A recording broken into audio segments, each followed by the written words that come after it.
నమస్కారం అందరికీ. ఈరోజు మనము క్లోజ్ టెస్ట్ అనే క్వశ్చన్ని నేర్చుకోబోతున్నాం.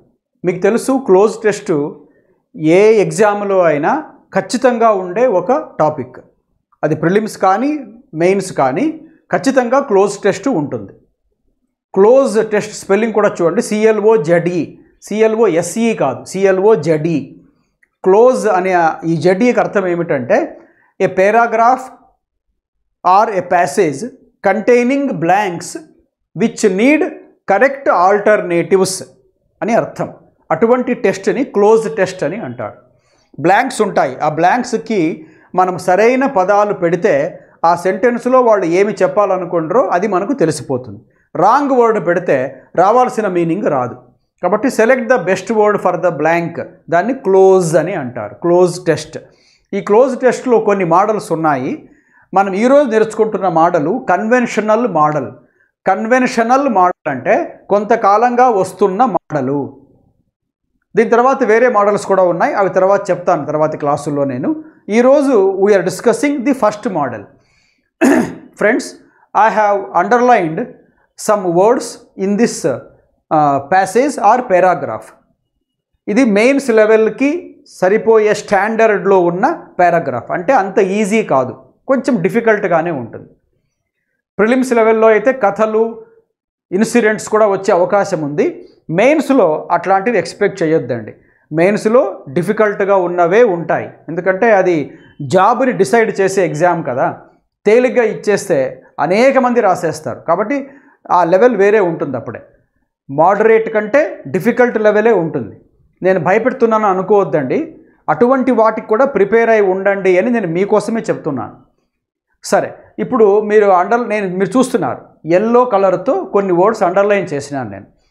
అవి నేను వాటికి అర్థాలు చెప్తాను, అవి అర్థాలు మీకు తెలిస్తే సులభంగా చేస్తారు ప్యాసేజ్ని అని నేను అండర్లైన్ చేసి పెట్టాను. ఇప్పుడు చేశాను, మీరు చూస్తుంటారు.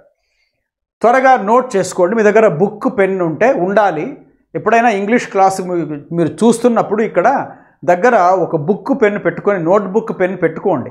మధ్య మధ్యలో నేను కొన్ని పాయింట్స్, కొత్తవి గ్రామర్ పాయింట్స్, షార్ట్ కట్స్ చెప్తుంటాను కదా, లేక పదాలకు అర్థాలు చెప్తుంటాను కదా, సినానిమ్స్ కూడా ఇస్తుంటాను కదా, అవి మీరు నోట్ చేసుకోవాలి. అదే క్లాస్ అనుకోండి, మీరు రాసేదాకా వదిలిపెట్టండి, రాసుకోండి అంటాను. కానీ ఇప్పుడు మీరు ఇళ్లలో ఉన్నారు కాబట్టి నేను చెప్పగలను అంతే. మీరు రాసుకుంటే మీకే అది చాలా బెనిఫిషియల్గా ఉంటుంది. సో ఫస్ట్ చూడండి, ఈ ప్యాసేజ్లో మొట్టమొదటి అండర్లైన్డ్ వర్డ్ వచ్చి టెరైన్స్. టెరైన్స్ అంటే తెలుగులో భూభాగాలు, ల్యాండ్స్ అంటే భూమి ఉండే ప్రాంతం. టెరైన్స్ అంటే భూభాగాలు, ల్యాండ్ పోర్షన్స్, ల్యాండ్స్ అని రాసుకున్నా చాలు. తర్వాత కాషియస్ ట్రీడింగ్ అని అన్నారు. కాషియస్ మీకు తెలుసు, అంటే జాగ్రత్తగా, కేర్ఫుల్ అని. మరి కేర్ఫుల్కి కాషియస్కి కూడా డిఫరెన్స్, అది కూడా చెప్పాను ఒకసారి. కాషియస్ అంటే ఇంకా ఒక పని చెయ్యకంటే ముందే జాగ్రత్తలు పడుతుంటే అది కాషియస్. ఒక పని చేస్తున్నప్పుడు జాగ్రత్త తీసుకుంటే అది కేర్ఫుల్. ఇక్కడ కాషియస్ ట్రీడింగ్ అన్నారు. స్పెల్లింగ్ చూడండి, TRADING కాదు, ట్రేడింగ్ కాదు, ట్రీడింగ్ అని. ట్రీడింగ్ అంటే వాకింగ్, మూవింగ్ అని. ట్రేడింగ్ అంటే వ్యాపారం చేయడం, వాణిజ్యం చేయడం, బిజినెస్ చేయడం, అది ట్రేడింగ్. ట్రెండింగ్ వేరే ఉంది, మీకు తెలుసు. ట్రెండింగ్ అంటే ఏది లేటెస్టో, ఏది ఎక్కువ మంది చదువుతున్నారో, ఏది ఎక్కువ మంది పోస్ట్ చేస్తున్నారో ట్విట్టర్ లాంటి చోట, దాన్ని ట్రెండింగ్ అని అంటారు. అంటే ఈరోజు ఇదే పాపులర్, రేపు మళ్ళీ మారిపోతుంది, అట్లాగా. అది ట్రెండింగ్. ఇది ట్రీడింగ్, ఎన్ లేదు, ట్రీడింగ్. ట్రీడింగ్ అంటే వాకింగ్, మూవింగ్ అని. అయిందా? అట్లా సెకండ్ లైన్లో మీకు ప్రామినెంట్ అని ఒకటి, ఇంప్లికేషన్స్ అని ఇంకొక పదము అండర్లైన్ చేశాను. ప్రామినెంట్ మీకు తెలిసి ఉంటుంది, అంటే ఇంపార్టెంట్, సిగ్నిఫికెంట్. సెకండ్ది ఇంప్లికేషన్స్. ఇంప్లికేషన్స్ అంటే సజెషన్స్, ఇన్సునియేషన్స్, ఈవెన్ అంటే గెస్సెస్ కూడా అనొచ్చు. గెస్సెస్, సజెషన్స్, గెస్సెస్, ఇన్సునియేషన్స్, INSINUATIONS, ఇన్సునియేషన్స్ అంటే ఒక రకమైన ఒక ఊహ, ఒక ఆలోచన అనే దాన్ని ఇంప్లికేషన్స్ అనొచ్చు. అట్లనే కిందకు వస్తే థర్డ్ లైన్లో మిసివ్ అని ఉంది. మిసివ్ అంటే ఒక లెటర్, ప్రత్యేకించి అఫీషియల్ లెటర్, గవర్నమెంట్ నుంచి వచ్చే ఉత్తరాలని మిసివ్స్ అని అంటారు. Letter especially formal nature and those come from government or agencies like that. So missive communication letter అనుకోవచ్చు. రైట్ దెన్ అట్లా నా కింది లైన్లో అలెజ్డ్లీ అడ్వర్బ్, అది అలెజ్డ్లీ అంటే ఇంకా రుజువు కాలేదు, ఇంకా అది విండికేట్ కాలే, ఇంకా ప్రూవ్ కాలేదు, కానీ ఆరోపణ వచ్చింది. అలెజ్డ్లీ అలా భావిస్తున్నారు అని. రుజువైతే అది నేరం అవుతుంది. నేరం కానప్పుడు అలా అనుకుంటున్నారు ఇంకా అంటే అలెజ్డ్లీ. అలిగేషన్స్ అనే నౌన్కి ఇది adverb form. Allege is verb, allegedly is a adverb. ఇప్పుడు చూడండి పక్కన పొట్రేడ్. పొట్రేడ్ అంటే చూపించుట, ప్రొజెక్ట్ చేయుట. అంటే to project somebody is called portraying. Portrayal noun form, చిత్రపటము లేక ఒక దృశ్యము. పొట్రేడ్ అంటే చిత్రము గీయుట లేక ఇలా ఉంటుందని వర్ణించుట, ఇలా ఉంటుందని చెప్పుట. Exhibit, show, display, represent, present, depict ఇవన్నీ సినానిమ్స్ దేనికండి? ఈ యొక్క పొట్రేడ్కి. సరే, డిస్టార్టెడ్, ఇది అండర్లైన్ చేయలేదు మర్చిపోండి. డిస్టార్టెడ్ అంటే కనుక దానిని తారుమారు చేయడం, ట్విస్ట్ చేయడం. జరిగింది ఒకటైతే చెప్పేది ఇంకొకటి, అది డిస్టార్షన్ అంటారు. వక్రీకరించుట తెలుగులో. అట్లే ముందుకు వస్తే కనుక కింది లైన్లో పర్సొనెల్ గమనిస్తుంటారు. పర్సొనెల్ అంటే workers, employees. Army personal, military personal అంటే సైనికులు లేక సైనికాధికారులు, సైన్యంలో పనిచేసే వ్యక్తులని పర్సొనెల్ అంటారు. స్పెల్లింగ్ చూడండి, NNEL. ఇంకోటి ఉంది పర్సనల్, వ్యక్తిగతమైన, పర్సనల్ మ్యాటర్స్, పర్సనల్ ఇష్యూస్ అట్లాగా. కాబట్టి అది పర్సనల్, NAL. ఇది పర్సొనెల్ అంటే employees, workers, those who work in an organisation, factory, office, military, air force అట్లాంటివి. రైట్ దెన్ అట్లే ముందుకు వస్తే degree of merit. Degree of merit అంటే ఏదైనా ఒక విషయంలో కొంచెము ట్రూత్ ఉంటే ఒక చెప్పిన మాటలో ట్రూత్ ఉంది, అది డిగ్రీ ఆఫ్ మెరిట్ అంటాం. అంటే దాన్ని తేలిగ్గా కొట్టేసే విషయం కాదు.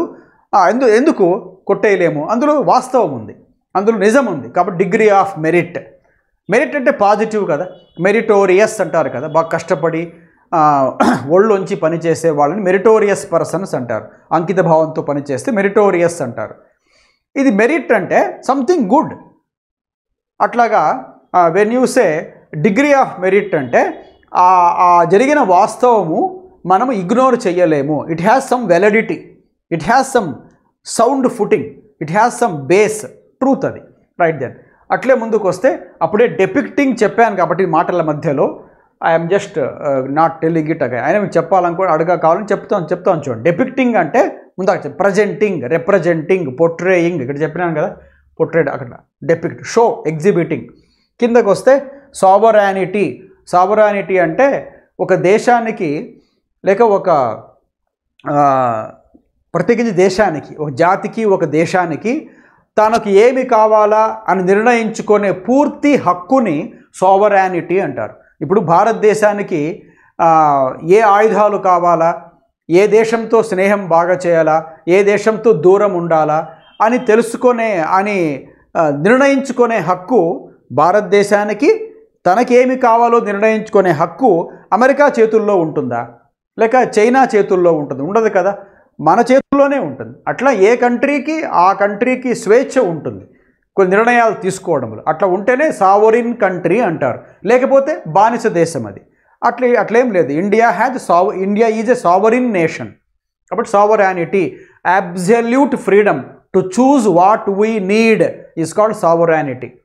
అట్లే కిందకు వస్తే ఇక్కడ మెయిన్ స్ట్రీమ్ సినిమా ఉంది. మెయిన్ స్ట్రీమ్ సినిమా అంటే పాపులర్ సినిమా, ఎక్కువ మంది ప్రజలు బహిరంగంగా చూసేవంతా కూడా మెయిన్ స్ట్రీమ్ సినిమా అంటారు. అంటే అర్థం ఏమిటి? ఇంటర్నెట్లో, స్మార్ట్ ఫోన్స్లో, డెస్క్టాపుల్లో చూసుకునే చిన్న చిన్న వీడియోస్, యూట్యూబ్ అట్లాంటివి కావు మెయిన్ స్ట్రీమ్ అంటే. మెయిన్ స్ట్రీమ్ అంటే బహిరంగంగా సినిమా థియేటర్లలో అదొక పెద్ద industry.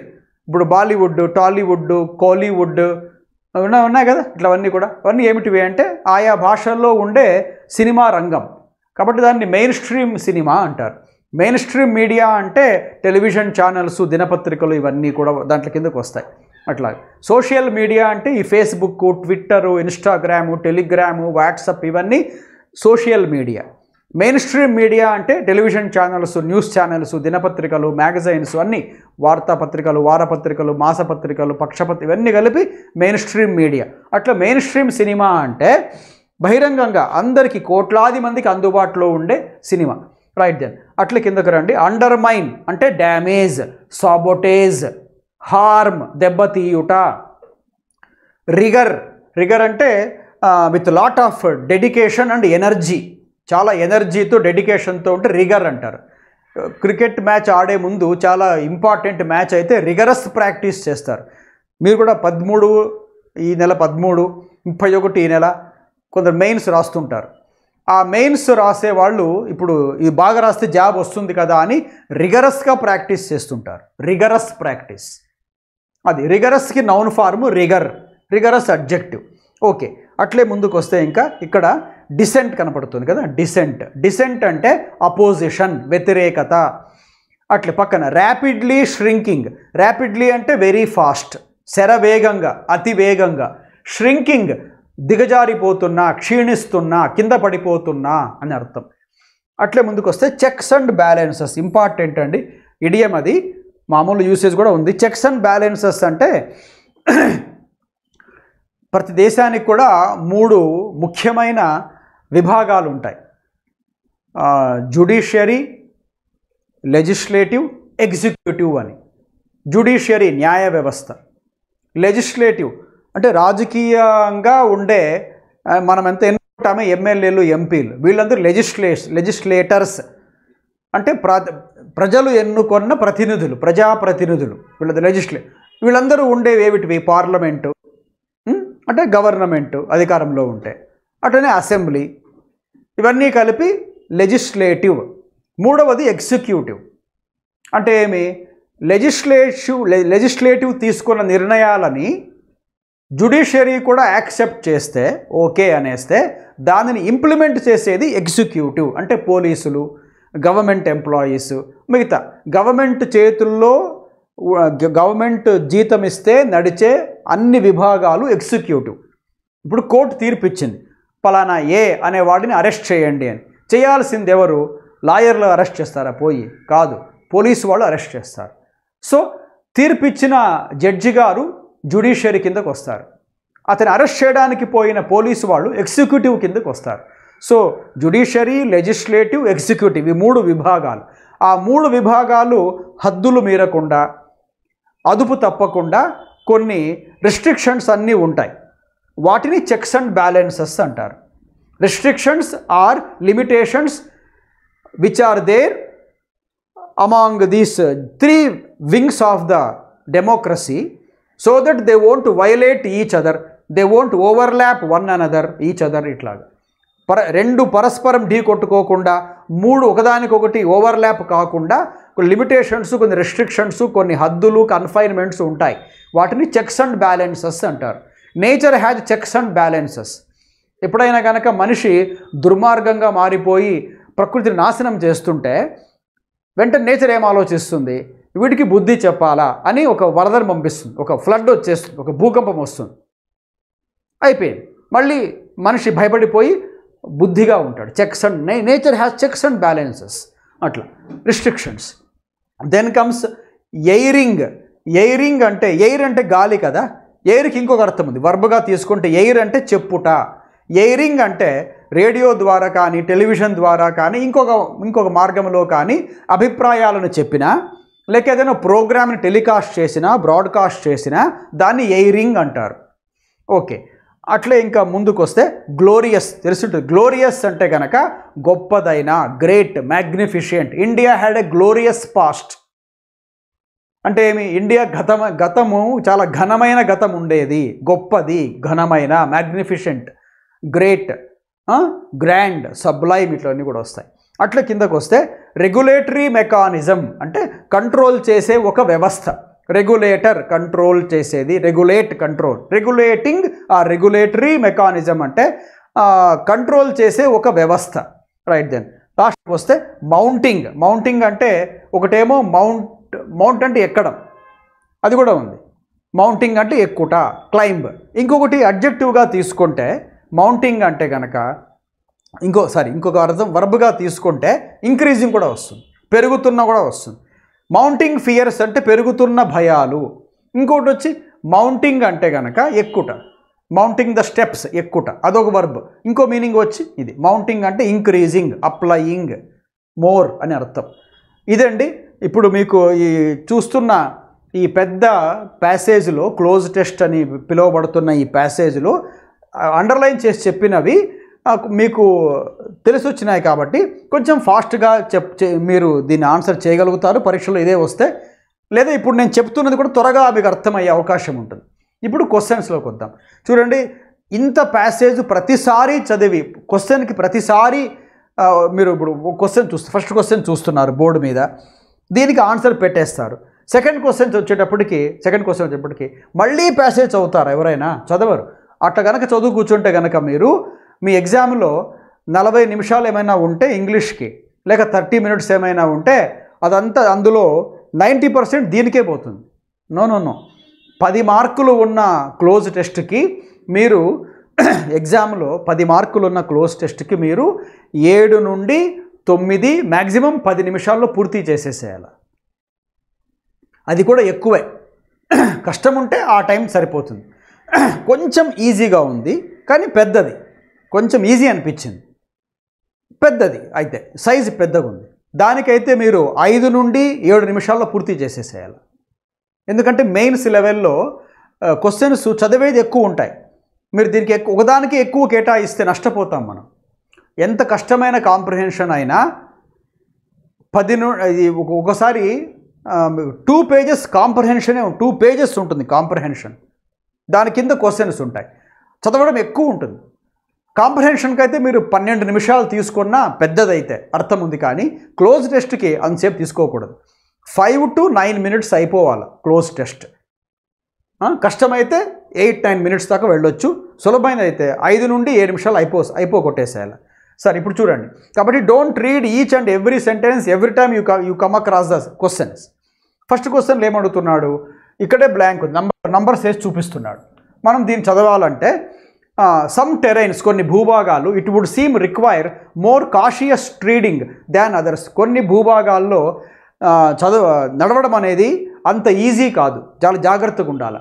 This appears to be one of the prominent implications of the letter sent recently by Union Defence Ministry to the Central Board of Film Certification CBFC అని చెప్పాడు. అంటే కనుక మీరు డిఫెన్స్ మినిస్ట్రీ వాళ్ళు ఈ సిబిఎఫ్సికి ఫిలిమ్స్ తీసే ఒక బోర్డు ఉంటుంది, అంటే ఫిలిమ్స్ని సూపర్వైజ్ చేయడం బోర్డు ఉంటుంది, సెన్సార్ బోర్డు లాగా ఉంటుంది అనుకోండి. ఆ బోర్డుకి ఒక ఉత్తరం రాసింది డిఫెన్స్ మినిస్ట్రీ, ఉత్తరం రాసింది. అందులో ఏమి రాసిందంటే కనుక మెయిన్ పాయింట్, మెయిన్ ఇంప్లికేషన్ ఏమిటంటే, మెయిన్ సజెషన్ ఏమిటంటే అది ఇచ్చింది, మినిస్ట్రీ ఇచ్చింది. చూడండి, మీరు ఫిల్మ్స్ తీస్తారు కదా, ఆ ఫిల్మ్స్ తీసేటప్పుడు అన్ని భూభాగాల్లో కూడా ఒకే రకంగా నడవచ్చు, వెళ్ళొచ్చు అనే విషయాన్ని మీరు అట్లా అనుకోకూడదు. కొన్ని భూభాగాల్లో మామూలు కంటే ఇంకా ఎక్కువ జాగ్రత్తగా ఉండాలి అక్కడ ఏమైనా ఫిల్మ్స్ తీస్తున్నా, మనుషులు నడుస్తున్నా. ఎందుకంటే అన్ని భూభాగాలు ఒకే విధంగా ఉండవు, కొన్ని ప్రమాదంతో కూడుకొని ఉంటాయి.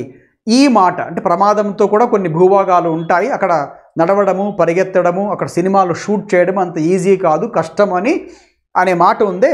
ఇది ఈ మిసివ్ చెప్పాను, గుర్తుందా? మిసివ్ అంటే అఫీషియల్ కమ్యూనికేషన్ లెటర్. ఆ మిసివ్లో ఇదే బహుశా ప్రామినెంట్ విషయము, ఇదే ముఖ్యంగా చెప్పబడింది. ఓకే, ద మిసివ్ ఇట్ ఏం చూపిస్తుంది? మిసివ్ని చూపిస్తుంది, అంటే ఆ ఉత్తరాన్ని చూపిస్తుంది. It was dash in response to a web series episode that allegedly portrayed the army in a distorted manner. ఎందుకు డిఫెన్స్ మినిస్ట్రీ ఆ ఉత్తరం రాసింది సిబిఎఫ్సి అంటే, ఒక సంఘటన జరిగింది. అదేమిటంటే, ఒక ఎపిసోడ్ షూట్ చేశారు ఫిలిమ్స్లో కానీ లేకపోతే టెలివిజన్లో ఎవరో కానీ, మొత్తం మీద ఆ ఎపిసోడ్లో ఆర్మీని, మిలిటరీ పర్సనల్ని, ఆర్మీని వక్రీకరించి చూపారు. అంటే సులభమైన ఒక ప్రాంతంలో మిలిటరీ చాలా కష్టపడి అక్కడికి చేరుకున్నది అనే విషయాన్ని ఈ ఎపిసోడ్ తీసిన వాళ్ళు చాలా తేలిగ్గా చూపించినట్టుగా మినిస్ట్రీ భావించింది. అంటే అంత కష్టమేమి కాదు ఆ భూభాగం మీద ప్రయాణం చేయడము అనేలాగా చూపించింది ఆ ఎపిసోడ్. నిజానికి ఆ భూభాగంలో వెళ్ళడం అనేది చాలా కష్టం, అది వెళ్ళిన వాళ్ళకే తెలుస్తుంది. అంటే ఆర్మీ ఏదో నటిస్తోంది అన్నట్టుగా చూపించారు కదా, ఆ చూపించారే దానికి రెస్పాన్స్గా డిఫెన్స్ మినిస్ట్రీ ఉత్తరం రాసింది. ఎవరికి అంటే ఇట్లా సీరియల్స్ని మూవీస్ని సర్టిఫై చేస్తారు కదా, రిలీజ్ చేసుకోపోండి అని, అటువంటి సంస్థ CBFCకి ఉత్తరం రాసింది. ఏమిటంటే అది రెస్పాన్స్గా రాసింది. దేనికి రెస్పాన్స్గా? ఎపిసోడ్లు చూపించిన విధానానికి రెస్పాన్స్గా డిఫెన్స్ మినిస్ట్రీ CBFCకి ఉత్తరం రాసింది. ఆ ఉత్తరమే మిసివ్ అంటే. ఇప్పుడు ఉత్తరం రాస్తే దాన్ని పోస్ట్ చేస్తారు కదా, అది పంపిస్తారు కదా, ఎవరికి అడ్రస్ ఎవరికి చేయాలో వాళ్ళు పంపిస్తారు. CBFCకి పంపించారు. ఉత్తరాన్ని పంపడాన్ని ఏమంటారు? రాస్తాము, డబ్బాలో వేస్తాం కదా, దాన్ని ఏమంటే మనమే పోస్ట్ ఆఫీసులో ఇచ్చొస్తాం. అలా ఇవ్వడాన్ని సెండింగ్ అని అంటారు. సెండ్ అంటే మామూలు ఇన్ఫార్మల్ వర్డ్ అది, కానీ అఫీషియల్గా అది గవర్నమెంట్ కదా. గవర్నమెంట్ కనుక పోస్ట్ చేస్తే ఒకరికి ఉత్తరాన్ని, దాన్ని సెంటు అనరు సాధారణంగా, పోస్ట్ కూడా అనరు. తప్పులు కాదవి, కానీ రైట్ వర్డ్స్ కాదు, సూటబుల్గా ఉండేది కాదు. భాష ఫార్మల్గా ఉండాలంటే ఈ సెండ్, గివ్, పోస్ట్ అనేవి కుదరవు. దానికంటే మంచిది వచ్చి ఉత్తరాలు పంపించినప్పుడు ఏమి రావాలా? అఫీషియల్ పదం ఏమిటి పంపడానికి అంటే? ఆప్షన్ చూడండి, ముఖ్యంగా వాజ్ వచ్చింది. వాజ్ చూడండి ఫ్రెండ్స్, గుర్తుపెట్టుకోండి, క్లోజ్ టెస్ట్లో మీరు బ్లాంక్కి వెనకల, బ్లాంక్ తర్వాత ఉన్న పదాలన్నీ బాగా స్టడీ చేస్తే తేలిగ్గా పట్టుకోవచ్చు ఆన్సర్ని. ఇప్పుడు వాజ్ ఉంది, వాజ్ పక్కన వస్తే అడ్జెక్టివ్ రావచ్చు, వర్బ్ యొక్క ING ఫామ్ రావచ్చు, లేక వర్బ్ యొక్క థర్డ్ ఫార్మ్ అంటే V3 రావచ్చు, V4 ING ఫార్మ్, లేక అడ్జెక్టివ్ రావచ్చు కదా. అంటే అడ్వర్బులు అవన్నీ ఇక్కడ కుదరవు. చూడండి ఇప్పుడు ఆ బ్లాంక్లో సరిపోయే పదం ఏమైనా ఉందేమో చూడండి. ఇక్కడ బ్లాంక్కి మీనింగ్ అర్థమైందా? ఈ ఉత్తరం అనేది CBFCకి యూనియన్ మినిస్ట్రీ రాసింది, ఒకదానికి రెస్పాన్స్గా. సో ఇప్పుడు పంపబడింది, షార్ట్ లివ్డ్ అందామా? What is short lived? Temporary, కొంతకాలమే ఉండేది. సరిపోతుందా మీనింగ్? ఏమైనా పంపబడింది అని మీనింగ్ ఇస్తుందా? లేదు. ఇన్ఫ్లుయెన్స్డ్, ఉత్తరం ఇన్ఫ్లుయెన్స్ చేశారా? ఉత్తరం పోస్ట్ చేశారు, పంపించారు. ఇన్ఫ్లుయెన్స్డ్ అనేది V3నే, కానీ అర్థం వేరే అవుతుంది. డిస్పాచ్డ్, ఎవరైనా మీరు దీని ఆన్సర్ అనుకుంటుంటే మీరు కరెక్ట్. డిస్పాచ్ అంటే సెండ్, పోస్ట్. గవర్నమెంట్ నుంచి అఫీషియల్గా మనకి ఏమైనా వస్తే దాన్ని డిస్పాచింగ్ అంటారు. అందుకే గవర్నమెంట్ ఆఫీసులో డిస్పాచ్ క్లర్క్స్ ఉంటారు. డిస్పాచ్ చేసేది వాళ్ళ పనే, వచ్చిన డిస్పాచ్ని అందుకోవడం కూడా వాళ్ళ పనే. డిస్పాచ్ క్లర్క్ అంటారు వాళ్ళని. డిస్పాచ్ సరిపోతుంది, మీనింగ్ సరిపోతుంది, పైగా V3 కూడా. ప్యాసివ్ ఉంది కదా, ఇట్ వాజ్ డిస్పాచ్డ్, సరిపోయింది, ప్యాసివ్ వాయిస్ సరిపోయింది. కంటిన్యూయింగ్, ING ఉంది కానీ సరిపోదు, it was continuing in response కాదు, ఒకదానికి స్పందనగా వాళ్ళు పంపించిన ఉత్తరం. సంఘటన జరిగింది, వెంటనే చూసి ఉత్తరం రాసి ఇలా జరిగింది జాగ్రత్త అని చెప్పేశారు, కాబట్టి కంటిన్యూయింగ్ సరిపోదు. క్యారీయింగ్, అక్కడ it was carrying in response. Which was carrying? ఉత్తరము మోసుకుపోతోందా? ఉత్తరమే మోసుకుపోబడుతోంది. ఉత్తరమే పంపిస్తోందా? ఉత్తరమే పంపబడింది, ప్యాసివ్, కాబట్టి డిస్పాచ్డ్. అట్లాగా తెలిసి వచ్చిందా? వాజ్, ఈజ్, యామ్, ఆర్ అనే బీ వర్బ్స్ పక్కన, అంటే has been, have been, had been పక్కన V3s రావాలి, లేక V4 రావచ్చు. V4 రెండు V4లు ఉన్నాయి, లాస్ట్ 2 ఆప్షన్స్, కానీ మీనింగ్ సరిపోయిన V3, V4లు ఆలోచించాలి. కాబట్టి it was, the letter was dispatched. Okay, అయిపోయిందండి. అట్లే ముందుకు రండి. In response to the web series episode that allegedly portrayed the army in a distorted manner, requested the CBFC to ask producers of movies and web series. ఇక్కడ దాకా లేదు, రెండో blank దాకా. మీరు ఇప్పుడు అది ఇంత చదవడం అవసరం లేదనుకోండి, ఇక్కడ నుంచి రండి. There is a degree of merit in the concern. అలా పంపడంలో ఒక వాస్తవం కూడా ఉంది. ఏమిటంటే that has been expressed. After all, the sensitive nature of the army as an institution as well as its dash importance. అలా ఉత్తరం పంపబడం అనేది సరిగ్గా మంచి పనే చేశారు ఎవరు? యూనియన్ మినిస్ట్రీ, డిఫెన్స్ మినిస్ట్రీ వాడు.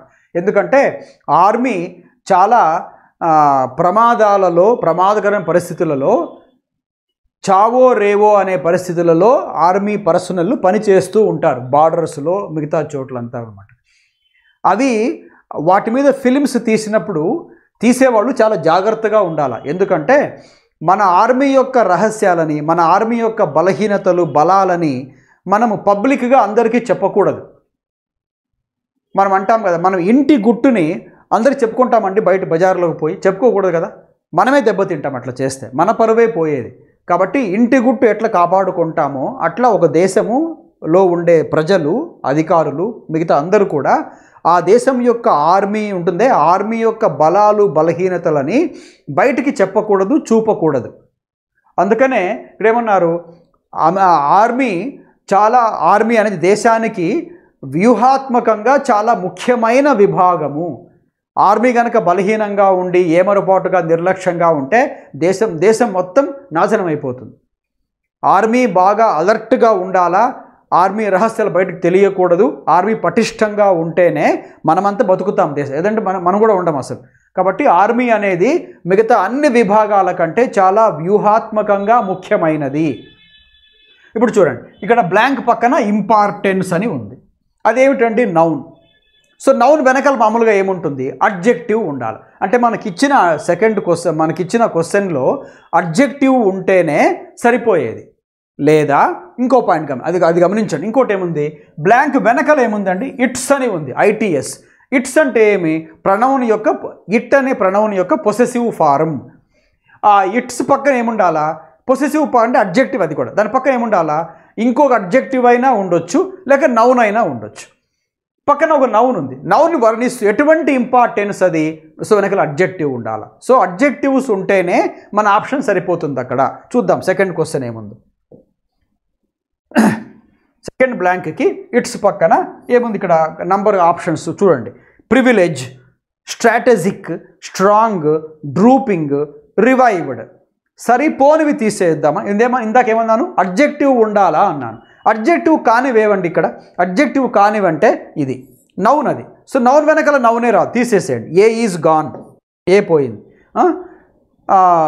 రివైవ్డ్ వర్బ్, అది. ఇట్స్ పక్కన వర్బ్ రాదు, ఇది కూడా పోయింది. ఇంకా 3 మిగిలాయి. డ్రూపింగ్, ING రావచ్చు. డ్రూపింగ్ అడ్జెక్టివ్ కాబట్టి రావచ్చు, అడ్జెక్టివ్ INGతో ఉంటాయి. సరిపోతుందా? డ్రూపింగ్ అంటే కనుక స్లో, లేజీ, సాగీ, SAGGY. సాగ్ అంటే కనుక నిదానంగా, మజ్జుగా, లేజీగా ఉంటే అట్లా అంటారు. ఎక్కడైనా ఇంపార్టెన్స్ అనే మంచి మాటని లేజీ అనే పదంతో వర్ణిస్తారా అండి? Important is a very positive word, దాన్ని వర్ణించేందుకు పాజిటివ్ పదమే ఉండాలి. కానీ డ్రూపింగ్, లేజీ, నిద్రపోతున్నా అనే అర్థం ఇచ్చే పదాలు వాడతారా? కాబట్టి ఇది కూడా పోయింది. ఇంకా 2 మిగిలాయి. Strategic, strong. చూడండి, ఇప్పుడు 2 సరిపోయేట్టుగా అనిపిస్తుంది, కానీ ఒకటే ఆన్సర్. ఇంపార్టెన్స్ వచ్చినప్పుడు ఆర్మీ అయినా, నేవీ అయినా, ఎయిర్ ఫోర్స్ అయినా, నేనేమన్నా తెలుగులో ఏమన్నాను? వ్యూహాత్మకంగా ప్రాధాన్యత సంతరించుకున్నది. వ్యూహాత్మకంగా ప్రాధాన్యత అంటే ఇప్పుడు ఇంపార్టెన్స్ని స్ట్రాంగ్ ఇంపార్టెన్స్ అనరు, అంటే హై ఇంపార్టెన్స్ అంటారు, మ్యాక్సిమం ఇంపార్టెన్స్ అంటారు. వ్యూహాత్మకంగా అంటే ఆర్మీ విషయం వచ్చినప్పుడు స్ట్రాటజిక్ ఇంపార్టెన్స్ అంటారు. వ్యూహాత్మకంగా ప్రాముఖ్యత కలిగి ఉన్నది ఆర్మీ అనేది. ఇంకా వ్యూహం తప్పైతే మనం దెబ్బతింటాం శత్రువుల చేతుల్లో. కాబట్టి వ్యూహాత్మకంగా, స్ట్రాటజిక్, ఇది ఆన్సర్. అడ్జెక్టివ్, ఇంపార్టెన్స్ వెనకాల బాగా కుదిరే పదం కూడా. స్ట్రాంగ్ అడ్జెక్టివే, కానీ స్ట్రాంగ్ రికమెండేషన్ అంటారు, స్ట్రాంగ్ రిప్లై అంటారు, స్ట్రాంగ్ ఎకానమీ అట్లా వాటికి వాడతారు స్ట్రాంగ్, అంతేకాని లైక్ స్ట్రాంగ్ మ్యాన్ అంటారు. కానీ ఇంపార్టెన్స్కి స్ట్రాంగ్ వాడరు. మ్యాక్సిమం ఇంపార్టెన్స్, హై ఇంపార్టెన్స్, అట్లా strategic importance, less importance negative అయితే కనుక. కాబట్టి సెకండ్కి ఏం సరిపోతుంది? స్ట్రాటజిక్. అడ్జెక్టివ్ కుదిరిందా? రైట్. 3వ క్వశ్చన్కి వెళదాం. 3లో చూడండి, అట్లే ముందుకు రండి. Importance in safeguarding the interests and sovereignty of the nation cannot be ignored. కాబట్టి ఆర్మీ చేసేవని ఇగ్నోర్ చేయలేమను. ఆర్మీ చాలా ముఖ్యమైనది. As such there might be a case to be made for regulating డిపిక్షన్స్ of the history of the military for say factual accuracy indeed in its bid to మళ్ళీ grammar ఎక్కువగా మీరు చదువుతూ కూర్చొని, నేను మీకోసం చదువుతున్నాను అంతే కానీ పరీక్షలు చదవద్దు, ఎంతసేపు చదవద్దండి. ఇందాక చెప్పానే బ్లాంక్ వెనకాల ఉండే పదం పట్టుకోండి. అటనే బ్లాంక్ తర్వాత ఉన్న పదం కూడా పట్టుకోండి. ఆ రెండు మీకు ఆన్సర్స్ 100కి 90 సార్లు అవే ఇచ్చేస్తాయి. ఇప్పుడు చూడండి, టూ పక్కన మామూలుగా ఏం రావాలండి? వర్బ్ రావాలి కదా. వర్బ్ కూడా ఏ ఫామ్లో ఉండాలా? V1లో ఉండాలి. ఇచ్చిన వాటిలో V1s కానివి వర్బ్స్ కానివి తీసేసేయండి. V1s కానివి ఏవి ఉన్నాయి? ఇది, కాబట్టి తప్పు అయిపోయి. రెండు V3 కూడా అది తీసేయచ్చు, అవునా? అట్టనే ఇంకా కాన్సిక్వెన్షియల్ అడ్జెక్టివ్, టూ పక్కన అడ్జెక్టివ్ రాదు. ఇంకా కామ్ వర్బే, అడ్జెక్టివ్ కూడా వర్బ్ కూడా, కాబట్టి రావచ్చేమో. చూసి చెక్ చేసుకుందాం. 2 పోయినాయి, 3 మిగిలాయి. In its bid to calm the ఆర్మీనా అంటే ఆర్మీని కామ్ చేయడానికి ఈ ఎపిసోడ్ తీశారా? కాదు. కాబట్టి మీనింగ్ పరంగా కామ్ తప్పు అయిపోతుంది. మరి ఏమనుకున్నాము? ఈ ఆర్మీని వాళ్ళు చూపించాలనుకున్నారు ఎపిసోడ్లో అనమాట. వాళ్ళు ఏదో చేయబోతే ఏదో అయ్యింది. వాళ్ళు చేయాలనుకున్నది ఆర్మీకి చాలా ఇంపార్టెన్స్ ఉంది అని చూపించబోయి వేరే చేసినప్పుడు డిఫెన్స్ మినిస్టర్ కొంచెం కోపం వచ్చినట్టు. కాబట్టి ఇప్పుడు కామ్ చేయడానికి ట్రై చేయలే. పైగా ఆర్మీ అనే విషయానికి వచ్చినప్పుడు కామ్ అనే మాట ఆర్మీకి అప్లై చేయదు. ఆర్మీకి ఎప్పుడు అలర్ట్ అంటాము, స్ట్రాంగ్ అంటాము, బ్రేవ్ అంటాము, కరేజియస్ అంటాము, అంతేకాని కామ్ అని సిచ్యువేషన్ ఉంటే కామ్ ఉంటుంది, కామ్ సిచ్యువేషన్ అంటారు. కానీ ఇక్కడ ఆర్మీని వర్ణించేటప్పుడు కామ్ అని రాదు. వర్బ్ అయినా కూడా తప్పు ఇక్కడ. సో ఇప్పుడు 3 పోయినాయి, 2 మిగిలాయండి. ఒకటేమో రివర్బరేట్, మీనింగ్ ఏమి? ప్రతిధ్వనించుట. రివర్బరేట్ అంటే ఒక మాట చెప్పాను అనుకోండి, మళ్ళీ నాకు అది వినపడితే ప్రతిధ్వని, ఈకో అంటామే, అది రివర్బరేట్. చెవుల్లో మారు మోగుతూ ఉంటే రివర్బరేట్ అంటాం. ప్రతిధ్వని వర్బే, కానీ కుదరదు. మిగిలింది ఒకటే, ఏమిటది? వేలరైజ్. ఇది ఆన్సర్. ఏమి వేలరైజ్ అంటే కనుక అంటే in its bid to valorise the army అంటే అర్థం ఏమిటి? ఇన్ ఇట్స్ బిడ్ అంటే attempt. In its bid to make army important, ఆర్మీకి ఇంకింత ప్రాధాన్యత ఇద్దామనే ప్రయత్నం చేస్తూ అది పొరపాటు చేశారు. అట్లాగా అంటే ఏమిటి? వేలరైజ్ అంటే make important, make prominent, make even more solid, అట్లా. కాబట్టి సరిపోతుంది వర్బ్ అది. వేలరైజ్, మేక్ ఇంపార్టెంట్. వాల్యూని కలిపితే అది వేలరైజ్ అని అంటారు. యాడింగ్ మోర్ వాల్యూ, ఆర్మీకి ఇంకా ఎక్కువ వాల్యూ ఇద్దాము ఈ ఎపిసోడ్ ద్వారా, అందరిలో ఆర్మీ అంటే ఇంకా యొక్క గౌరవం పెంచుదామనే ప్రయత్నం చెయ్యబోయి పొరపాటు చేశారు వాళ్ళు, ఆ సీరియల్ తీసిన వాళ్ళు. కాబట్టి వేలరైజ్ అంటే యాడింగ్ మోర్ వాల్యూ, సరిపోతుంది వర్బ్. 3 అయిపోయిందండి. సో చిన్న రూలే కదా, 2 పక్కన V1 రావాలి. ఇచ్చిన వాటిలో V1 3 ఉన్నాయి, అందులో 2 పక్కన పోయి 3 మిగులుతాయి. వేలరైజు, కాము, రివర్బరేట్. అర్థం వైజ్ తీసుకుంటే కనుక, మీనింగ్ వైజ్ తీసుకుంటే ఈ 2 రాంగ్ అయిపోయి అది మిగులుతుంది. అదే ఆన్సర్. Right, next question. అది అయిపోయిందా? ఇక్కడికి వచ్చేటప్పటికి popular visual content on the armed forces in India mainstream cinema is an example has often demonstrated a dash to undermine అని అన్నారు. మళ్ళీ చాలా ఈజీ టెక్నిక్స్తో ఆన్సర్ పెట్టేయచ్చు. ఏ ఉందండి, ఏ ఉంది అంటే ఆర్టికల్ అది. సో బ్లాంకులో AEIOUలతో మొదలయ్యి ఓవెల్ సౌండ్ ఉన్న పదము కుదరదు. ఓవెల్ సౌండ్ లెటర్ కాదు, ఓవెల్ సౌండ్ ఉన్న పదము ఇప్పుడు ఆన్సర్ కాదు. మనకిచ్చిన ఆప్షన్లలో ఏవైతే ఓవెల్ సౌండ్స్తో స్టార్ట్ అయి ఉంటాయో వాటిని తీసేసేయండి. అట్లేమైనా ఉన్నాయా అంటే ఒకటే ఒకటి ఉంది, అదేమిటంటే ఆర్డర్. తీసేసేయండి. ARDOUR పోయింది. ఇప్పుడు యాన్ ఉండాలి ఇక్కడ, యాన్ ఉంటే కుదిరిండేది. నో, తీసేసేయండి. ఇంకా మీకు మిగిలిన పదాలన్నీ కూడా కాన్సోనెంట్స్తో మొదలవుతున్నాయి. సరే, ఇప్పుడు ఏమన్నారు? Demonstrate A dash to undermine అన్నారు. ఇప్పుడు ఏ పక్కన వచ్చేది మామూలుగా ఏమిటండి? నౌన్ అయి ఉండాలి. ఏ పక్కన నౌన్ అయి ఉండాలి. ఈ మిగిలిన ఆప్షన్స్లో నౌన్స్ కానివేవి అవి తీసేసేయండి. పనిషబుల్ నౌన్ కాదు, అడ్జెక్టివ్. సెక్యూర్డ్ ఇది నౌనా? కాదు, వర్బ్. ఇది తీసేసేయండి. 3 పాయి. ఇప్పుడు 2 ఇప్పుడు ఉంటాయి. జియోపడైజ్, పెంచాంట్. కొంచెం కొత్తవి కాబట్టి టక్కని పెట్టొద్దండి ఇప్పుడే. జియోపడైజ్ తీసేయచ్చు, ఎందుకు తెలుసా? అది కూడా ఒక వర్బే. పోయింది. మిగిలింది ఏమిటండి? ఒకటే. ఇదేమిటి? Noun, penchant. అదే ఆన్సర్. సో ఇక్కడ C. Demonstrated a penchant to undermine. Penchant అంటే కనుక ఏ స్ట్రాంగ్ లైకింగ్, చాలా ఇష్టమైన భావన ఉంటే పెంచాంట్ అంటారు. కొందరికి మ్యూజిక్ అంటే చచ్చేంత ఇష్టం, penchant for music. Penchant for sweets తినడంలో, penchant for Hindi movies, penchant for Telugu songs. ఇట్లాగా పెంచాంట్ అంటే strong liking, almost like a passion లాగా ఉంటుంది, చాలా ఇష్టం. పెంచాంట్ మీకు ఒకటి చెప్పింటి క్లాసులో, నేను పెంచాంట్ పక్కన ఫార్ వస్తుంది అని. ఇప్పుడు చూస్తే రాలే. మీరేమంటారు? అన్ని అబద్ధాలు అనుకుంటారు. కాదు. ఎప్పుడు వస్తుంది ఫార్? ఇప్పుడు ఎందుకు రాలేదంటే, పెంచాంట్ వచ్చినప్పుడు ఫార్ ఎప్పుడు వస్తుందంటే, ఆ ఫార్ పక్కన ఒక నౌన్ ఉంటే ఫార్ వస్తుంది. పెంచాంట్ తర్వాత బ్లాంక్ ఉంది, ఆ బ్లాంక్ తర్వాత నౌన్ ఉందనుకోండి, ఖచ్చితంగా ఈ బ్లాంక్లో ఫారే ఉండాలి. ఇందాక penchant for music, music noun కదా. Penchant for movies, penchant for Telugu films కదా. నౌన్ ఉంటే ఫారే వచ్చేది. ఎందుకు రాలే మరి ఫారు? నౌన్ లేదు, ఏముంది? వర్బ్ ఉంది కాబట్టి 2 వచ్చింది. పెంచాంట్ పక్కన ఫార్ రావాలి ఎప్పుడు? నౌన్ ఉంటే పక్కన, వర్బ్ ఉంటే 2. టు అండర్మైన్, అండర్మైన్ అంటే ఫస్ట్లో చెప్పాను, దెబ్బతీయుట, హార్మ్ అని. ఓకే, ముందుకు వద్దాం. ఇక్కడ నుంచి చదువుదాం. A degree of institutional supervision might perhaps help make portrayals of army life more realistic, full stop. This acknowledgement must be accompanied by a dash. So ఇప్పుడు ఆర్మీని చక్కగా చూపించాలా, గౌరవంగా చూపించాలా అనేది మంచిదే, కానీ దాన్ని వాస్తవంగా చూపించాలి. మరి మనమంతా ఈ విషయాన్ని గుర్తించాలి. మేము గుర్తించినాము, ఆర్మీని చిన్న చూపుగా మేము చూపము, మా సినిమాలలో, మా సీరియళ్లలో ఆర్మీని తక్కువ చేసి చూపము అని అనుకుంటుంటే దానికి సాక్ష్యం ఏమిటి అంటే, మీరు మాట చెప్పడం కాదు, దానికి ఏమైనా సాలిడ్గా ఉదాహరణ ఉండాలి. You should have the acknowledge. గుర్తించారు కదా ఆర్మీ ఇంపార్టెన్స్ని, మీరు గుర్తించారని మాకేమి తెలుసు, కాబట్టి మీరు గుర్తించినట్టుగా దానికి తోడుగా అకంపెనీడ్ బై ఏదో ఒకటి రావాలి, గుర్తు చూపించాలి. మళ్ళీ ఏ వచ్చింది, ఏ పక్కన బ్లాంక్ ఉంది అంటే ఏమిటి? ఏ తర్వాత నౌన్ రావాలి, అది కూడా ఏమిటి? కాన్సోనెంట్ సౌండ్తో బిగిన్ అయిన నౌన్ రావాలి, ఓవెల్స్తో బిగిన్ అయిన తీసుకోవద్దండి. నెక్స్ట్ క్వశ్చన్కి వెళ్దాం. Accompanied by a dash. Options ఏమున్నాయండి 5కి? Caveat, security, అన్డామేజ్డ్, thumb, decidendi.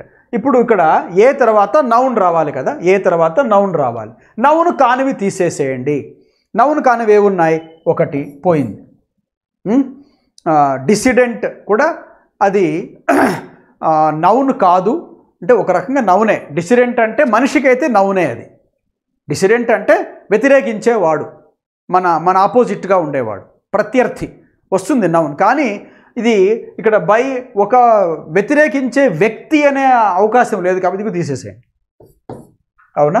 తర్వాత థంప్ అని ఉంది. థంప్ అంటే కనుక ఏదైనా ఒక బెంచ్ మీద ఇట్లా గట్టిగా కొడితే సౌండ్ వస్తుంది కదా, దాన్ని థంపింగ్ సౌండ్ అంటారు. ఎవరైనా చక్కగా మాట్లాడితే పార్లమెంట్లో, అసెంబ్లీలో బెంచీలు కొడుతుంటారు. బాగా చెప్పారు, శబాష్ బాగా చెప్పారు, అది థంప్. కుదరదు, ఇక్కడ తీసేసేయండి. ఇంకా 2 మిగిలి ఉంటాయి, క్యావియేట్, సెక్యూరిటీ. ఇప్పుడు this acknowledgement must be accompanied by a dash అన్నాడు. అర్థం ఏమిటంటే, ఈ గుర్తింపుని ఆర్మీ చెప్పింది కదా, మమ్మల్ని చిన్నగా తక్కువ చేసి చూపించారనే దాన్ని వాళ్ళు ఏం చెప్పాలంటే, ఊరికే అట్లా ఉత్తరం రాస్తే కాదు, కొంచెం గట్టిగా హెచ్చరించినట్టు రావాలి. దీంతో పాటు హెచ్చరించినట్టు రావాలి, ఒక వార్నింగ్ కూడా ఇవ్వాలి. అట్లా చూపొద్దండి అని వార్నింగ్ కూడా రావాలి. క్యావియేట్ అంటే అదే వార్నింగ్ అని, slight warning regarding what to do and what not to do. కాబట్టి కేవియేట్ ఈజ్ అవర్ ఆన్సర్. సెక్యూరిటీ, రక్షణ. పైగా ఇది ఏ అంటే కౌంటబుల్ కదా, కౌంటబుల్. సెక్యూరిటీ ఈజ్ అన్కౌంటబుల్, అలా తీసేయచ్చు దీన్ని. సెక్యూరిటీ పక్కన ఆఫీసర్ ఉంటే ఏ సెక్యూరిటీ ఆఫీసర్. ఉత్త సెక్యూరిటీ ఈజ్ అన్కౌంటబుల్. అన్కౌంటబుల్ వెనకాల ఆర్టికల్స్ ఉండకూడదు. ఆర్టికల్ ఏ ఉంది కాబట్టి ఇది తప్పయింది, నౌన్ అయినా తప్పయింది. కాబట్టి ఇది ఒక వార్నింగ్ లెక్క పెట్టవచ్చు. 2 వార్నింగ్స్, 2 క్యావియేట్స్, 3 క్యావియేట్స్, వార్నింగ్స్, ఇన్స్ట్రక్షన్స్ అట్లా. కాబట్టి సరిపోతుంది. సో సి కాన్సోనెంట్ సరిపోతుంది ఇక్కడ, పైగా కౌంటబుల్ ఏ వచ్చింది, సరిపోయింది. సో ఇది అట్లాగా అనమాట. అకంపెనీడ్ దీనికి సరిపోతుంది. కాబట్టి బై ఏ క్యావియేట్ అంటే కౌంటబుల్ రావాలి. సో సెక్యూరిటీ అనేది అన్కౌంటబుల్, తీసేస్తాం క్యావియేట్. కాబట్టి ఆన్సర్ వచ్చి 5కి ఏమండి? క్యావియేట్. విచ్ మీన్స్ క్యావియేట్ అంటే ఒక warning, caution, warning. Right. Next 6th one. అట్లే ముందుకు రండి. accompanied by a caveat, the license of supervision must not be used to censor and consequently dash creativity. కానీ వార్నింగ్ ఇచ్చారు జాగ్రత్త అని, సూపర్వైజ్ కూడా చేయొచ్చు. కానీ సూపర్వైజ్ చేయడానికి మాకు స్వేచ్ఛ ఉంది కదా అని ఈ central board of film certification వాళ్ళు సినిమాలలో వాళ్ళు ప్రయత్నించే క్రియేటివిటీని దెబ్బతీయకూడదు. సినిమా అంటేనే క్రియేటివిటీకి అవకాశం ఉండే ఒక రంగం. ఆ క్రియేటివిటీ అందరికీ ఉండే హక్కు ఒకటి. కాబట్టి ఆ హక్కుని దెబ్బతీయకుండా ఉండాలి. మినిస్ట్రీ చెప్పింది కదా అని సినిమాల్లో చూపించిన ప్రతిదాన్ని కట్ చేయకూడదు. మరి ఏది పెద్దగా ప్రమాదం లేదు, దేశానికి ఏం పెద్ద లేదనుకుంటే చూపించవచ్చు దాన్ని. అంటే క్రియేటివిటీగా ఉండడానికి అందరికీ హక్కు ఉంది, స్వేచ్ఛ ఉంది. ఆ క్రియేటివిటీని ఈ సెంట్రల్ బోర్డ్ ఆఫ్ సిబిఎఫ్సి వాళ్ళు చంపేయకూడదు, దెబ్బతీయకూడదు. చూడండి ఇప్పుడు కాన్సిక్వెంట్లీ ఇలా అన్ని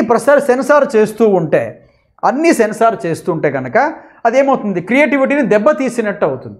కాన్సిక్వెంట్ ఏం దానికి అంటే దాని ఫలితం ఏమిటి అంటే క్రియేటివిటీకి అసలు దెబ్బతినే ప్రమాదం ఉంది, దెబ్బతినుట అనే అర్థం రావాలి. 6th ఏమున్నాయి, బిసీజ్, బ్లాక్డ్, ప్యాటర్న్, లిమిట్స్, స్టిఫల్.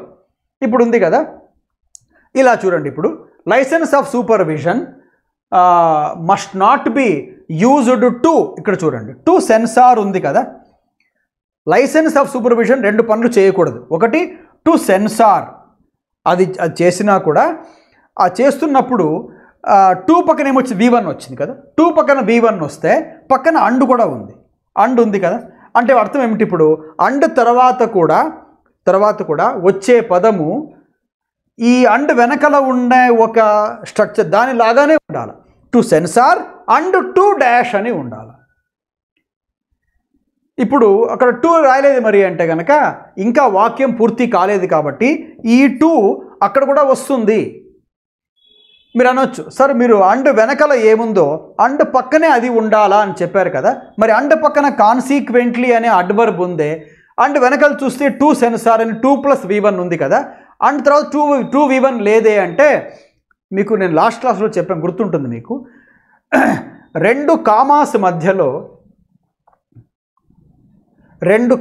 మధ్యలో ఉందే ఇక్కడ అండ్ తర్వాత కామా ఉందా, ఇక్కడ ఇంకొక కామా ఉంది చూడండి, ఇక్కడ ఇంకొక కామా ఉంది. 2 కామాస్ మధ్యలో ఉన్నది ముఖ్యం కాదు, దాన్ని తీసేస్తే ఏం మిగులుతుంది, ఇంకా ఇప్పుడు అండ్ వెనకల 2 సెన్సార్ అండ్ తర్వాత కూడా 2 + V1 రావాలి. ఇంకోసారి 2 రాయాల్సిన పని లేదు. ఎందుకు ఈ 2 దానికి వర్తిస్తుంది, సెంటెన్స్ పూర్తి కాలే కాబట్టి ఇక్కడ 2 దానికి వర్తిస్తుంది కాబట్టి మీరు ఏం చెప్పాలి, 2 పక్కన V1 రావాలి. కాబట్టి ఇచ్చిన ఆప్షన్స్లో V1 ఏముంది, ఎస్ కూడా లేకుండా ఉన్న V1 ఉందా చూస్తే తెలిసిపోతుంది ఆన్సర్. V1 కానివి ఏవేటివి ఇది తీసేయచ్చు, అది V2. 2 పక్కన V1కి ఎస్ ఉండదు కదా కాబట్టి ఇది కూడా తీసేయచ్చు. 2 పోయినాయి. ఇంకా 3 ఉన్నాయండి, బిసీజ్, ప్యాటర్న్, స్టిఫల్. ఇందులో ఏం చెప్పొచ్చు, క్రియేటివిటీని అణిచివేయకూడదు, క్రియేటివిటీ మెడ చుట్టూ తాడు వేయకూడదు అని అర్థం ఉంది. ప్యాటర్న్ అంటే ఏమిటి, ఒక పద్ధతి, తీసేయచ్చు, కుదరదు. Besiege and stifle. ఇప్పుడు ఇక్కడ బిసీజ్ అంటే చుట్టుముట్టేది, సరౌండ్ చేసేది. క్రియేటివిటీని చుట్టుముట్టడం కాదు కదా, తీసేయండి. ఇంకా మిగిలిన స్టిఫల్ అంటే ప్రివెంట్, రిస్ట్రిక్ట్, కట్ షార్ట్ అని అర్థం, సరిపోతుంది. క్రియేటివిటీని ప్రివెంట్ చేయకూడదు, క్రియేటివిటీని తొక్కినట్టు చేయకూడదు, క్రియేటివిటీకి అడ్డం పెట్టినట్టు ఉండకూడదు, క్రియేటివిటీని కానిచ్చాలా, కాబట్టి సరిపోతుంది స్టిఫల్. V1 కూడా. సో ఇప్పుడు ఏమవుతుంది, use to censor and to stifle creativity. సరిపోయిందా? అట్లాగా కొంచెం జాగ్రత్తగా ఆలోచించండి, ఎందుకంటే 2 సెన్సార్ పక్కన ఇంకొక 2 V1 ఉండాలి. ఒక 2 వచ్చినాక ఇంకొక V1 ముందు 2 చెప్పాల్సిన పని లేదు, ఎందుకంటే మధ్యలో అండ్ ఉంది, ఇంకా సెంటెన్స్ పూర్తి కాలేదు కాబట్టి. రైట్, నెక్స్ట్ క్వశ్చన్ అండి. మళ్ళీ ఏముంది, ఇక్కడికి వచ్చింది మళ్ళీ. Now will go to this part. For instance the ministry should offer dash reasons. సరే, ఇవన్నీ చెప్పారు కదా, మినిస్ట్రీ ఇట్లా చెప్పింది, ఇట్లా చేయండి అని. మళ్ళీ ఏం చెప్పారు ఇక్కడికి వచ్చేటప్పటికి, ఉదాహరణకు మినిస్ట్రీ వాళ్ళు రీజన్స్ ఇవ్వాలి, ఎందుకు మీరు అలా చూపించకూడదు, ఎందుకు ఆ భూభాగాల మీద అట్లా మీరు షూట్ చేయకూడదు అని మీరు ఉత్తరం పంపించారే, ఇలా చేయొద్దని చెప్పండి అని. సరే, దానికి రీజన్స్ చూపించాలా అంటున్నాడు. Union ministry should offer dash reasons for preventing objective portrayals అంటాడు. అంటే ఏమిటి? ఇవి చూపకూడదు అని మీరు అనుకుంటుంటే ఎందుకు చూపకూడదో కూడా మీరు సరి అయిన కారణాలు చూపించాలా. సరి అయిన కారణాలు, రీజన్స్ అనేది నౌన్. నౌన్ వెనకాల బ్లాంక్. బ్లాంక్లో ఏముండాలండి? అడ్జెక్టివ్. ఎందుకు ఉండాలా? నౌన్ వెనకాల అడ్జెక్టివే ఉండాలి. కాబట్టి ఇచ్చిన వాడు అడ్జెక్టివ్స్ ఏమున్నాయి చూడండి. అడ్జెక్టివ్స్ పైగా ఏముండాలా? సరి అయిన కారణాలు అని చెప్పాలి. సరి అయిన, వాస్తవమైన అని ఉండాలి. అడ్జెక్టివ్స్ కానివి ఏమున్నాయి అంటే కనుక ఒకటే ఒకటి తీసేయచ్చు. అదేమిటంటే కనుక ఇది తీసేయచ్చు. వర్బ్ కాబట్టి తీసేయచ్చు. అడ్జెక్టివ్ ఉండాలి కాబట్టి. ఇంక్రెడిబుల్ అందామా? ఇది తప్పు. అడ్జెక్టివ్ కానీ తప్పు. ఎందుకంటే వాట్ ఇస్ ఇంక్రెడిబుల్? నమ్మశక్యం కానివి. కుదరదు, ఆపోజిట్ వస్తుంది ఇంకా మీనింగ్. నమ్మదగిన రీజన్స్ ఉండాలి, వ్యాలిడ్ రీజన్స్ ఉండాలి, సరి అయిన కారణాలు ఉండాలి. సరి అయిన, నిజమైన, రుజువైన అనే పదాలు రావాలి. కండిషనల్ అంటే కొన్ని కండిషన్స్ పెట్టినట్టు రీజన్స్ కాదు, తీసేసే. ఇంకా ప్యాషనేట్ అంటే మహా ఇష్టమైన. ఇందాక చెప్పానే పెంచాంట్ సినానిమ్ దానికి. చాలా ఇష్టమైన కాదు, పోయింది. ఇంక మిగిలింది ఏమిటంటే జస్టిఫైయబుల్ అంటే కనుక వ్యాలిడ్, రీజనబుల్, కరెక్ట్ అని అర్థం. సో వ్యాలిడ్ రీజన్స్ అంటే కనుక జస్టిఫైయబుల్ రీజన్స్ ఉండాలి. సమర్థించుకోవడానికి అవకాశం ఉండాలి కారణాలు చెబితే కనుక. అంటే సరి అయిన కారణాలు అయి ఉండాలి. జస్టిఫైయబుల్ రీజన్స్ కరెక్టే, సరిపోతుంది. Adjective behind noun should adjective. అయిపోయింది. Last question, 8th. ఇదేమిటి? ఇంకా అట్లే ముందుకు వస్తే కనుక ఇక్కడ వచ్చింది blank. So I start reading from this part to save your time. They have remained accountable to the people of India. They అంటే ఎవరండి? ఆర్మీ వాళ్ళు. This element of accountability must be dash. కాబట్టి ఆర్మీ మొదలైనప్పటి నుంచి, భారతదేశంలో మొదలైనప్పటి నుంచి army దేశ ప్రజల పట్ల ఎంతో బాధ్యతాయుతంగా ఉంటున్నది. కాబట్టి ఇటువంటి బాధ్యతాయుతమైన ప్రవర్తనని మనము కాపాడుకోవాలి. దానికి మనము దాన్ని దెబ్బ తీసుకోకూడదు, దాన్ని కాపాడుకోవాలి, రక్షించుకోవాలి. దిస్ ఎలిమెంట్ ఆఫ్ అకౌంటబిలిటీ, ఈ బాధ్యతాయుతమైన అంశాన్ని మనము కాపాడుకోవాలి, అంతేకాని దాన్ని దెబ్బ తీయకూడదు. ఏముంది? Must be. బి పక్కన వర్బ్ ఎలా ఉండాలంటే V3 అయి ఉండాలి. ప్యాసివ్ వాయిస్ కాబట్టి V4 కూడా రాదు. Must be plus V3 passive voice. V4 ఉన్న తీసేసేయండి, V4 ఉన్నా తీసేయండి, నౌన్ ఉన్నా తీసేయండి, వర్బ్ V1 V2 ఉన్నా తీసేసేయండి, అడ్జెక్టివ్స్ ఉన్నా తీసేసేయండి, అడ్వర్బ్స్ ఉన్నా తీసేసేయండి. చూడండి ఇప్పుడు ఎఫికసీ నౌన్ తీసేసేయండి, అర్థం వచ్చి ఎఫిషియన్సీ తీసేసేయండి, నౌన్ సరిపోదు. ఇప్పుడు అర్థం పరంగా చూసుకుందామా? కొన్ని తీసేయచ్చు. ఇప్పుడు ఎట్లా అంటే వరసన్ ఎందుకు? ఇది V1, దాన్ని V3 వచ్చి వరసనడ్. బి పక్కన V3 ఉండాలి, అది పోయింది, 2 పోయినాయి. ఇప్పుడు లంబర్డ్ అంటే కనుక స్లో మూవ్మెంట్, కుదరదు. V3 కానీ కుదరదు. Very slow movement is called lumbered అని అంటారు, తీసేసేయండి. రెడ్యూస్డ్. ఇప్పుడు చూడండి, ఆర్మీ యొక్క అకౌంటబిలిటీని తగ్గించాలా? ఆర్మీ యొక్క బాధ్యతాయుతమైన వైఖరిని తగ్గించమంటారా, కాపాడుకోవాలంటారా? రక్షించుకోవాలి, దాన్ని ఇంకా ప్రధానంగా చెప్పాలి. కాబట్టి ఇది తప్పేది, మీనింగ్ పరంగా తప్పేది. మిగతా ఏమిటి? ఎంఫసైజ్డ్. కాబట్టి అకౌంటబిలిటీ మస్ట్ బి ఎంఫసైజ్డ్. దాన్ని మనం రక్షించుకోవాలి, దాన్ని మనం ప్రత్యేకంగా చెప్పుకోవాలి. ఎందుకంటే వాళ్ళు అనేక భయాలు, సమస్యల మధ్యలో, ఛాలెంజెస్ మధ్యలో ఆర్మీ వాళ్ళు దేశాన్ని కాపాడుతున్నారు. కాబట్టి మనం దాని ప్రాముఖ్యత తగ్గించకూడదు, దాన్ని కాపాడుకోవాలి అని. ఇదేంటి? సో ఇప్పుడు చూసిన 8 క్వశ్చన్స్లో మీరు బ్లాంక్స్ పక్కన, బ్లాంక్స్ వెనకలో ఉన్న పదాలని కొంచెం నేర్చుకోగలిగితే, అంటే వాటిని గమనించగలిగితే, ఆ రూల్స్ V3 రావాలి, V4 రావాలి, నౌన్ రావాలి, అడ్జెక్టివ్ రావాలి అని తెలుసుకుంటే చాలు. 8లో నిజానికి 5 క్వశ్చన్స్ అట్లే ఉన్నాయి కదా. కాబట్టి మీరు ఈ షార్ట్ కట్స్ గుర్తుపెట్టుకొని ఈ ప్యాసేజ్ని ఇంకోసారి మీరు ఈ షార్ట్ కట్స్ని గుర్తు చేసుకుంటూ చదవండి, మీకు గుర్తుంటుంది. మీరు మర్చిపోరు దాన్ని. ఇంకా అట్లా క్వశ్చన్స్ మళ్ళీ వస్తాయి పరీక్షల్లో, కానీ బాగా చేస్తారు. Until our next class, I wish you all of a very pleasant, successful time.